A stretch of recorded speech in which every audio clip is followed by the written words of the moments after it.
Top quality और consistent performance के लिए सिर्फ सिल्वर पंप्स। टॉप क्वालिटी और कंसिस्टेंट परफॉर्मेंस के लिए सिर्फ सिल्वर पंप्स, नाम याद रखना। मुंबईत उद्धव बाळासाहेब ठाकरे राहत असलेल्या मातोश्रीच्या अंगणामध्ये पुन्हा एकदा शिवसेनेची बॅनरबाजी पाहायला मिळते। मी सध्या मातोश्रीच्या कलानगर सिग्नलला आहे आणि या ठिकाणची ही सगळी दृश्य पाहू शकता। ठिकठिकाणी आता शिवसेनेचे बॅनर्स आपल्याला पाहायला मिळतात। सगळ्यात महत्त्वाचं म्हणजे हिंदुत्वाचा एकच रंग असा आशय या बॅनरवर आहे आणि हिंदुत्वाचा हा जो रंग आहे तो भगवा आहे असं म्हणत या ठिकाणी बॅनरबाजी करण्यात आलेली आहे। त्यासोबतच उत्सवाची रंगत, हिंदुत्वाची संगत, होळी आणि रंगपंचमीच्या शुभेच्छा देणारा जो बॅनर आहे तो कुणाल सरमळकर आपले जे विभाग प्रमुख आहेत त्यांच्या मार्फत लावण्यात आलेला आहे। सगळ्यात महत्त्वाचं म्हणजे या संपूर्ण विभागामध्ये अशाच आशयाचे शिवसेनेचे जे बॅनर आहेत ते लावण्यात आलेले आहेत आणि या बॅनरवरती बाळासाहेब ठाकरे आणि त्यासोबतच आनंद दिघे यांचे देखील फोटो झळकत आहेत। त्यामुळे हिंदुत्वाचा जो रंग आहे तो भगवा आहे आणि हा भगवा रंग आता शिवसेनेसोबत आहे असं सांगण्याचा जो प्रयास आहे तो या ठिकाणी केला जातोय का। आणि या निमित्तानं पुन्हा एकदा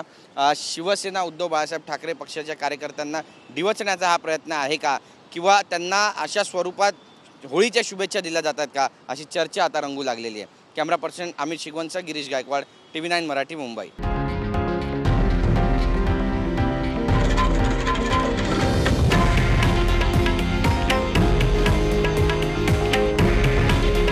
हे आहे देशातील नंबर 1 न्यूज नेटवर्क आणि आपण पाहत आहात TV9 मराठी।